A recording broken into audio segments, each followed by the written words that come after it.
I am the discoverer of hitherto unknown natural phenomena, which greatly aid in the understanding of people, from which I constructed a revolutionary practical philosophic system called Septemics and published it in the work Septemics, Hierarchies of Human Phenomena.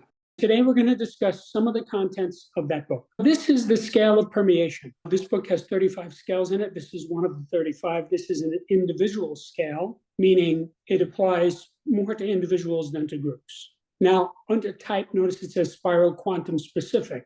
This is a spiral scale, which means there is an apparent overlap or congruence between levels 1 and 7. One can make the mistake of confusing a person who has complete permeation with a person who must permeate. A person who must permeate is compulsive. That is why he must permeate, because he's compulsive. A person at complete permeation has no compulsion. He's already permeating. Now, this is a quantum scale, which means that you leap instantaneously from one level to the next.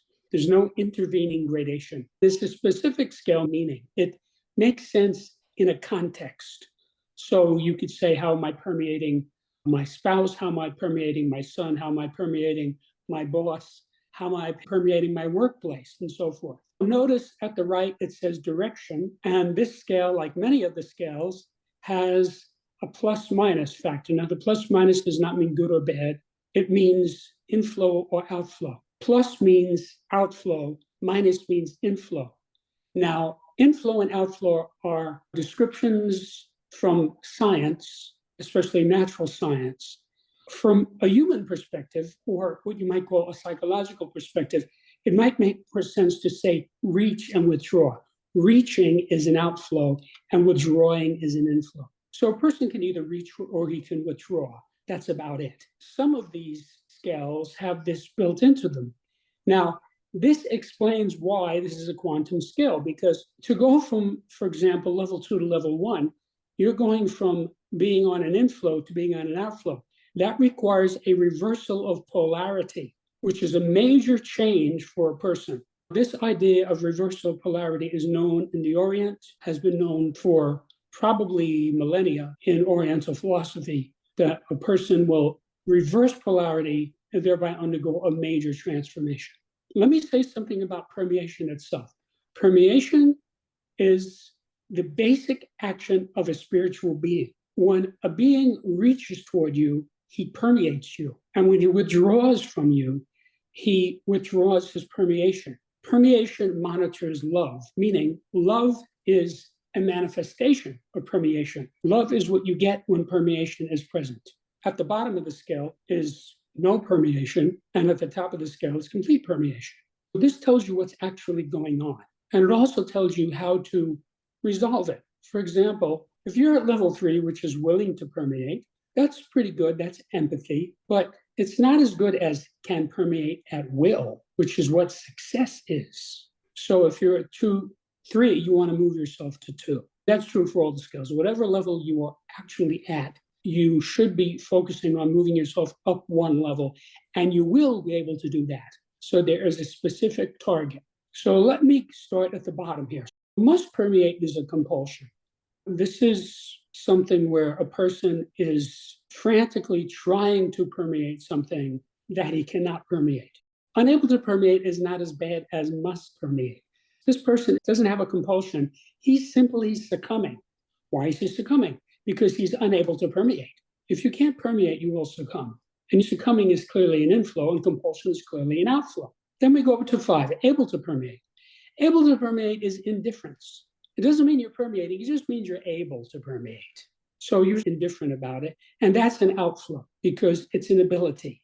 Up from that is unwilling to permeate. Now, unwilling to permeate is better than able to permeate because you're at least saying that you're unwilling to do this, which is better than indifference. So unwilling to permeate is antipathy.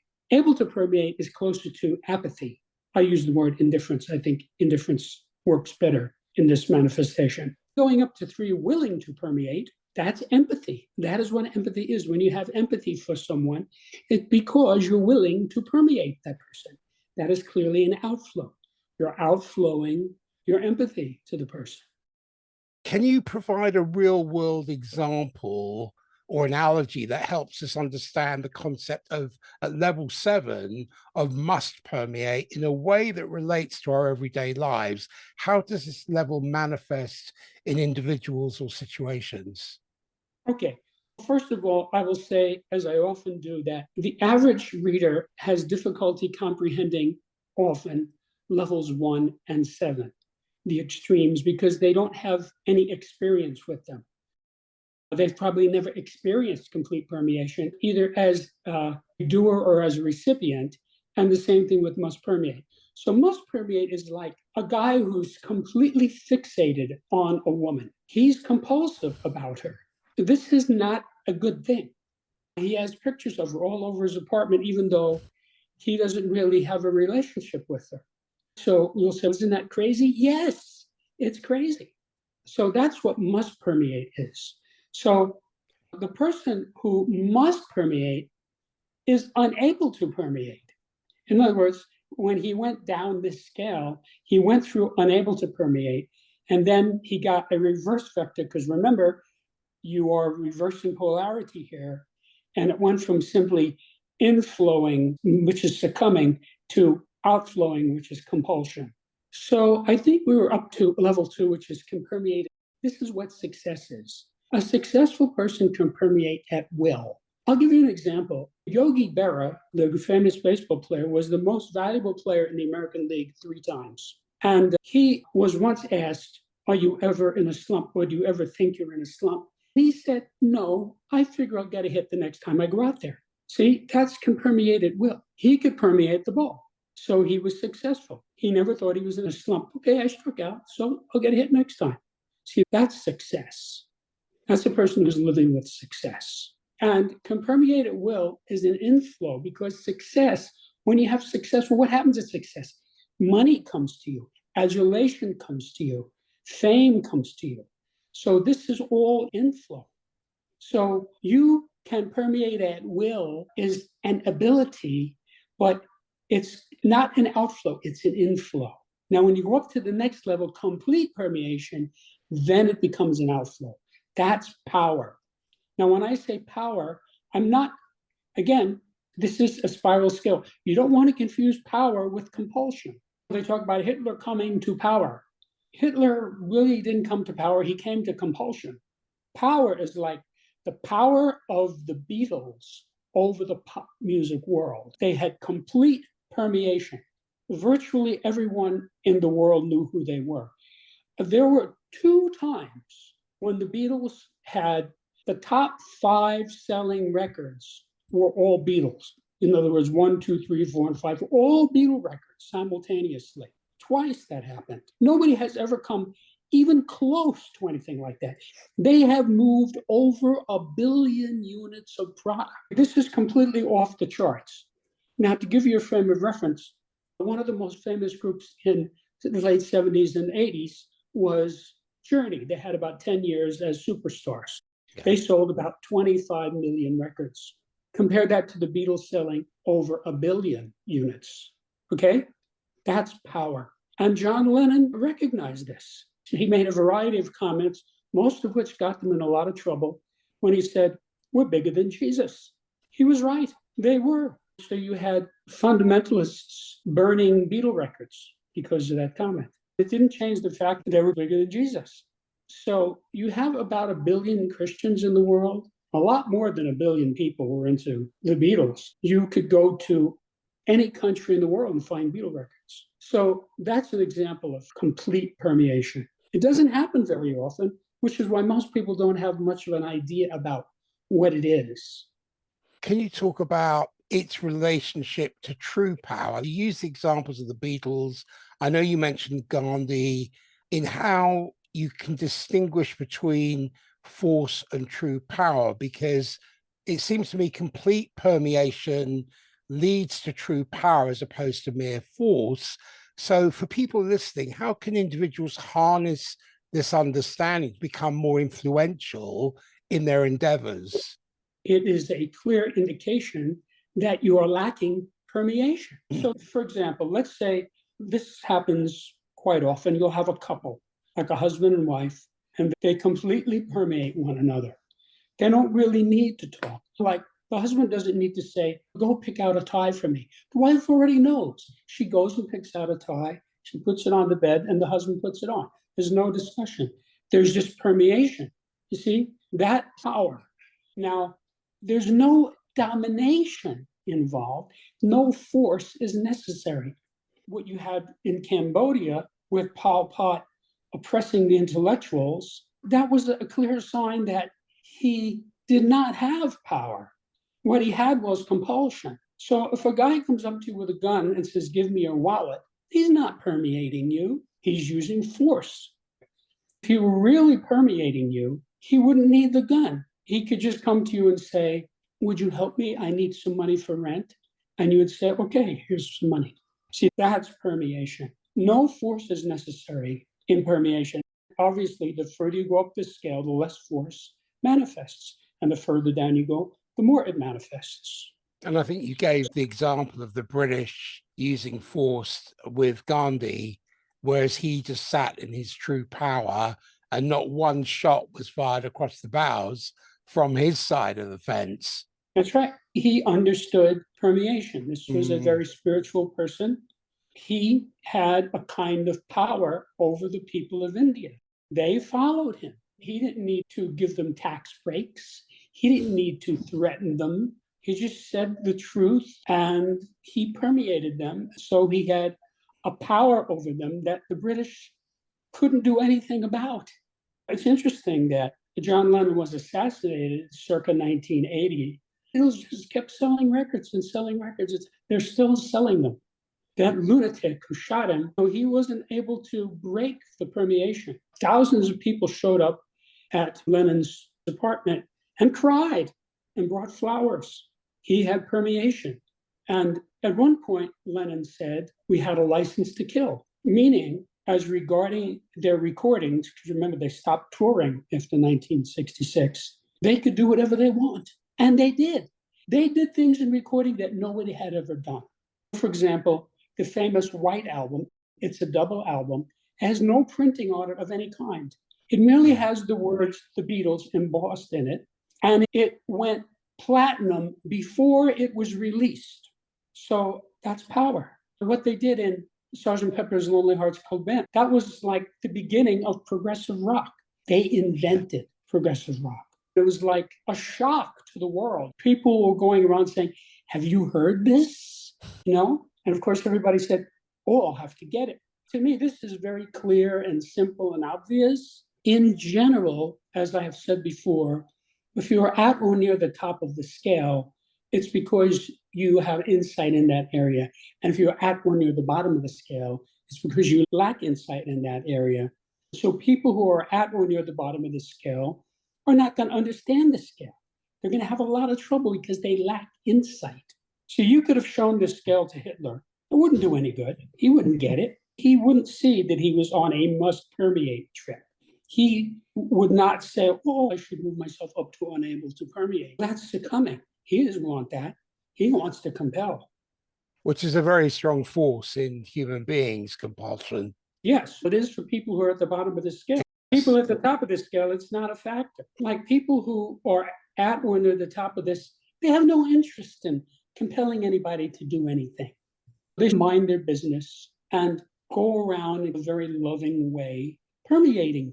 Permeation is a very pleasant thing if you don't have a personal experience with this. Like when I see somebody who I really like, I permeate them. And it is a pleasant thing. It's like smelling a flower, only it's on a spiritual scale. A person who is at that state can permeate an ant, a tree, a mountain, whatever. He finds things to be easily permeable. And so he doesn't feel any of these things at the bottom of the scale. Did you have a question? It was around the concept of able to permeate and how it relates to indifference, because this level impacts decision making and personal relationships. So could you share an analogy or a real life scenario that illustrates that concept of able to permeate? Okay, able to permeate, it doesn't mean you're permeating. So you have gone above unable to permeate. Okay, so now you're able to permeate. You're not permeating, you're just able to permeate. And so you are indifferent about things. So, for example, you're not succumbing, you're not compulsive, you're just indifferent, which is an outflow, but it's a mild outflow. And if we jump to level 6, in being unable to permeate, Yes. how does that lead to withdrawal and defeat? How does that level relate to our personal and professional lives? Okay, if you are unable to permeate, you're unable to permeate because that's an insult. In other words, you're alienated from things. Mm. The things that you might want to permeate or hope to permeate, you're alienated from them. So alienated means unable to permeate. Now, anybody who's unable to permeate is succumbing because he's unable to permeate. In other words, let's say a guy is a milkman, right? He goes around with his tray and he delivers bottles of milk and then he drives in his truck. He has to be able to permeate the truck, the milk, the clients. There's some interaction there. There has to be some permeation. If he can't do that, he succumbs. So when a person is succumbing, what you always know is that he's unable to permeate. So you find some guy who won't go out of his house. Has no friends, has no job, has no groups that he belongs to. He just stays home and watches TV. That person is succumbing. Now, to what he's succumbing, we don't need to know. There's a myriad of things he could be succumbing to: mental, emotional, external, all kinds of things. We don't need to know that. But what we do know is he's unable to permeate. That's why he's succumbing. Now, you can help this person if you try to get him to be able to permeate. For example, you could say to him, touch that chair. He touches it. Thank you. Touch that table. Thank you. Touch that wall. There's a little bit of permeation. See, each time he does that, he's permeating it a little bit. And so you're drawing him out of his alienation and getting him somewhat able to permeate, which would get him up to a point of indifference. See, he's not going to jump up to antipathy from succumbing. Well, he's not succumbing now, he's just indifferent. You think maybe you should try to get a job? Yeah, maybe. I don't know. He was indifferent. So you're actually reversing the person's polarity that way. And if you're unable to permeate at level 4 due to antipathy, how does that relate to interpersonal dynamics and emotional responses? Oh, you run into the type of person who is aggressive, antipathetic. Why are they like that? They're like that because they're unwilling to permeate. They are withdrawn into themselves. This is the type of person who has a chip on his shoulder. He's not going to make friends easily. He's not going to respond a kind, gentle, persuasive communication. He's antipathetic. This person is angry. He's a bully. He might be a rioter or a member of a mob. And all of that is because he's unwilling to permeate. Because if you were willing to permeate, you wouldn't be rioting, because you would have empathy for the victims of your rioting. Rioters go around, if you take a trash barrel and throw it through a plate glass window. A normal person, meaning a person who had empathy, wouldn't do that, because he's thinking, well, what about the poor store owner? It's going to cost him a lot of money to fix that. He would have some empathy. He wouldn't be rioting. But you find people who are antipathetic, which rioters certainly are, lynch mobs certainly are, they're unwilling to permeate. For example, in the South, where the KKK would lynch Black people, clearly they were antipathetic toward Blacks. They were completely withdrawn from them, meaning they had no empathy for them at all. They were unwilling to permeate them. They didn't want to have anything to do with them other than, oh, this guy did something we don't like, we're going to lynch him. You mentioned in willing to permeate in terms of empathy and willingness to occupy an area, emphasizing its importance and success and affinity. Is there a scenario that illustrates the concept of willing to permeate and its role in success and affinity? Anytime you see success or above that power, you're looking at permeation. So let's take, for example, Aaron Judge, who's the reigning most valuable player in the American League. He set a record last year, the most home runs ever hit in a single season. He permeates that field.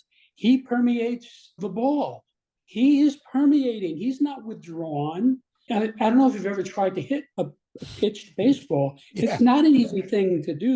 You have to really be there, which means you have to have a high level of permeation. So sometimes there's talk about a football frame of mind as opposed to a baseball frame of mind. Football is a very antipathetic sport. If you observe the players, they're in a fight mode.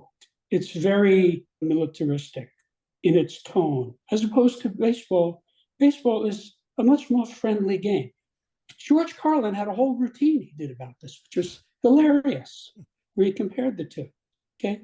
Football, if you're friendly with the opposing team, you get in a lot of trouble. They don't want you to be friendly. They want you to be antipathetic. They want you to knock the guy down. Now, in baseball, you're not allowed to knock the guy down. It's against the rules. In football, you get rewarded when you knock the guy down. It's a very different mindset. Now, once in a while, you'll get a guy in baseball who has football mentality, and he sticks out like a sore thumb, as opposed to somebody like Derek Jeter, who's one of the greatest players of all time. He was conspicuously pleasant. He'd be on deck circle and talk to the people in the stands. Okay. And then he would come up and he would hit a line drive to right center field. That's what he did. So his permeation was really high. And if you watch him speak, or Aaron Judge, watch them speak, you can see these people are permeating. They're not withdrawn into themselves. They are on an outflow. Now, remember, it goes outflow, inflow, outflow, inflow. So if you're at empathy, empathy is not success, it's only empathy. Success can permeate at will. So when you talk to somebody who's a success at something, it shows this guy can permeate this thing. It's visible if you have some sensitivity. So a guy who's a success, he's at an inflow. Money comes to him. That's what success is measured by, right? He can permeate at will. And so because he can permeate at will, he has this big inflow. Women come to him. Cars come to him. Adulation, okay, that's success. That's a state of permeated will. This guy knows he can permeate anytime he wants. Not the same as complete permeation. Complete permeation is a reverse vector. That's an outflow. Person with complete permeation is not really concerned about success because he already has power. Staying with can permeate at will, level 2, and success and the outflow, in a world where people may be skeptical of spiritual phenomena, how can we bridge the gap between understanding permeation as a spiritual ability and its practical applications in our lives? That's why I had a career as a human development engineer, because that's what I was doing. A guy would come in with some kind of a problem, some kind of an unwanted condition, like he can't keep a job. And I would work with the guy. Clearly, there is a lack of permeation, or he'd be able to keep a job. Okay. He's somewhere near the bottom of this. And I would work with him. And as a result of this session, his permeation would improve. See, how can you tell that? He'll say, oh, I can see. Now I see why I keep losing jobs. See? And that's the end of that cycle. I say, okay, good. Let's go on to something else. He got his realization, which means he's permeating better than he was before. The other thing that I'm intrigued about, and I'd like you to explain, is you mentioned, again, at level 2, can permeate at will and its connection to success. You shed light on why individuals with lesser ability may achieve more success than those with greater ability. Yes, this is very true. I saw Peter Frampton before he became known to the world. When he was in a group, he was just one of 4 guys in a group, and his name was not publicized. And I saw, wow, this guy is going to be big. Now, by then, I knew about permeation. I knew what I was looking at, and I could see that this was a special guy. It wasn't that his playing was that much better than everybody else. It wasn't that his singing was that much better, but he was permeating. You could see this with somebody like Elvis. Elvis's permeation was gargantuan. You could even see it on TV. He would come out on the stage. Wow, he was permeating everything.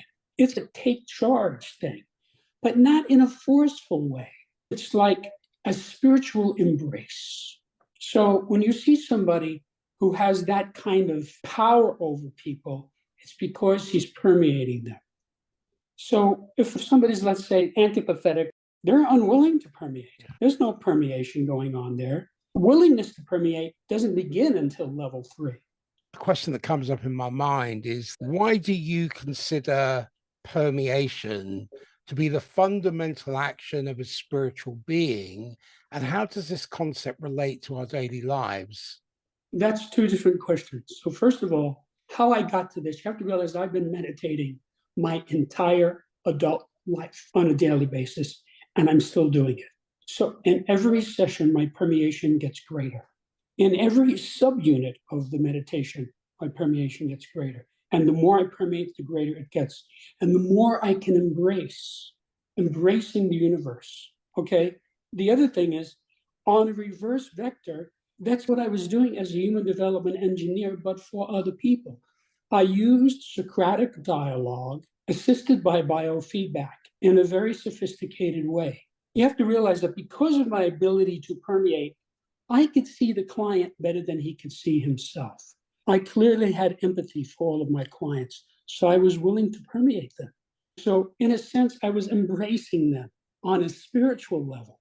So then I would be able to guide the person to ask the right question.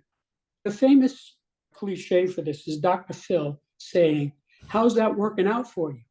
Guy comes out and says, "How's that working out?" So the guy then looks at his life or his situation, and he gets a chance to evaluate how it's working out for him. So that's a smart question.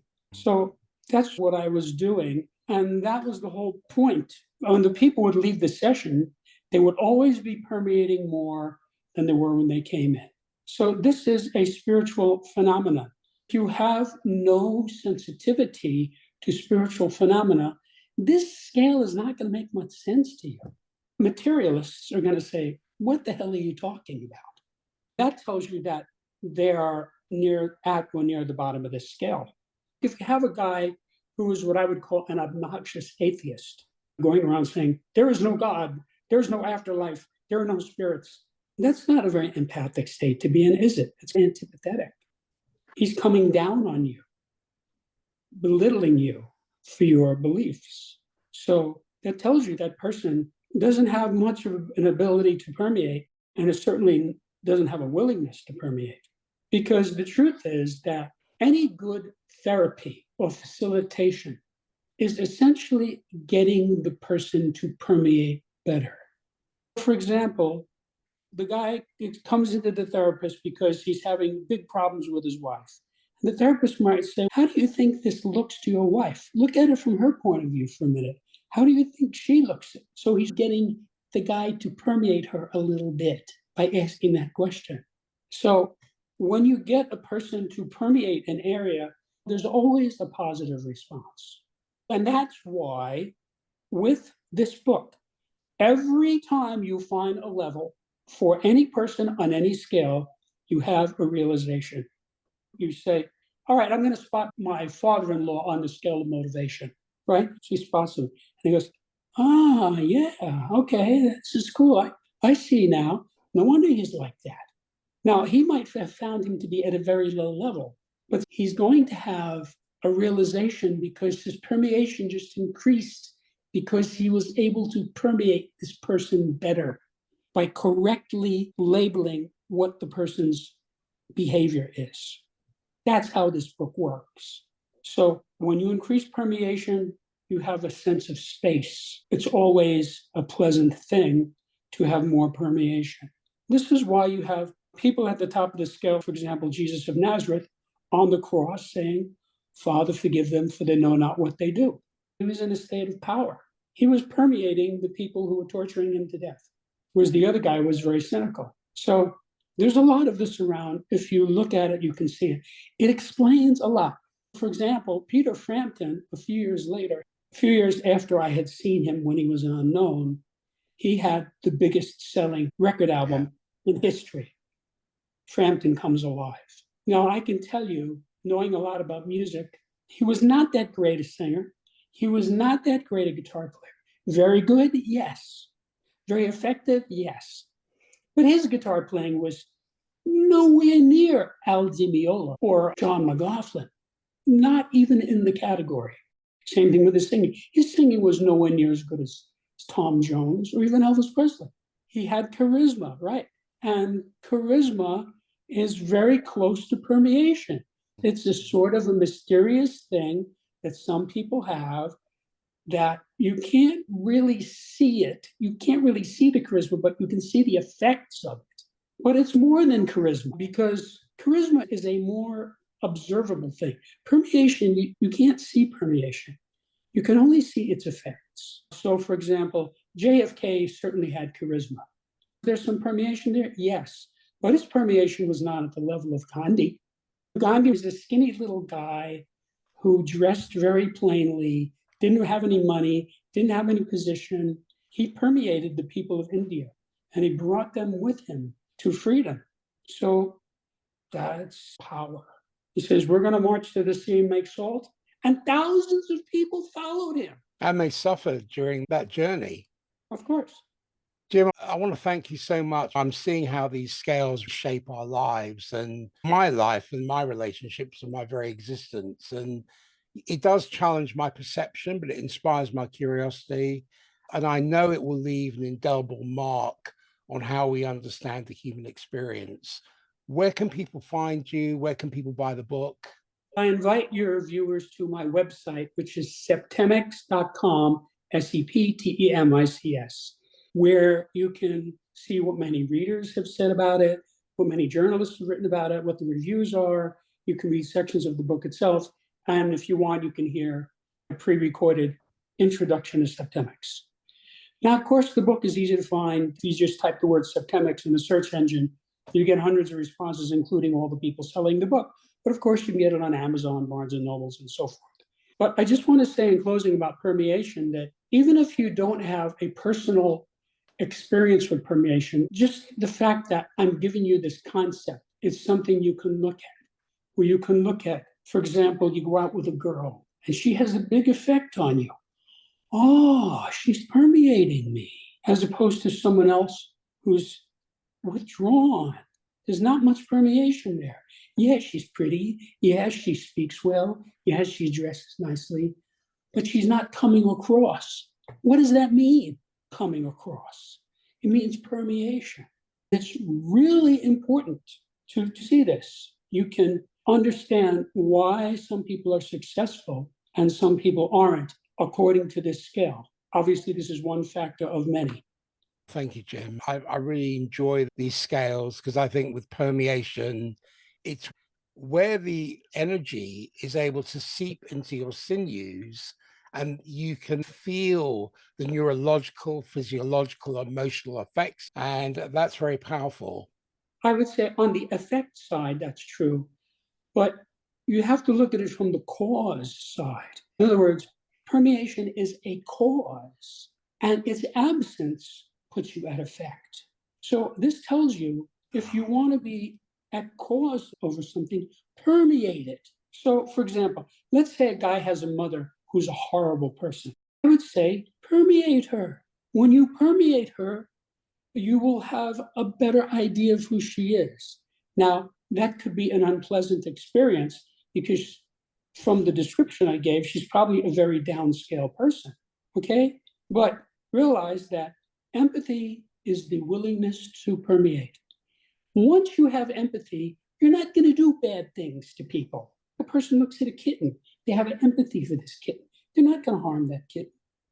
The person who's going to harm the kitten is somebody who has no permeation of that kitten. That kitten is elsewhere. It's got nothing to do with me. You see, the person is not permeating it. This is even true with physical things. You can permeate physical things. Let's say you're having difficulty with your device. Permeate the device. When you permeate it, you are taking it into your field of influence as a spiritual being. And that's where the intelligence comes from. Beautiful. Thank you so much, Jim. Thank you, Peter.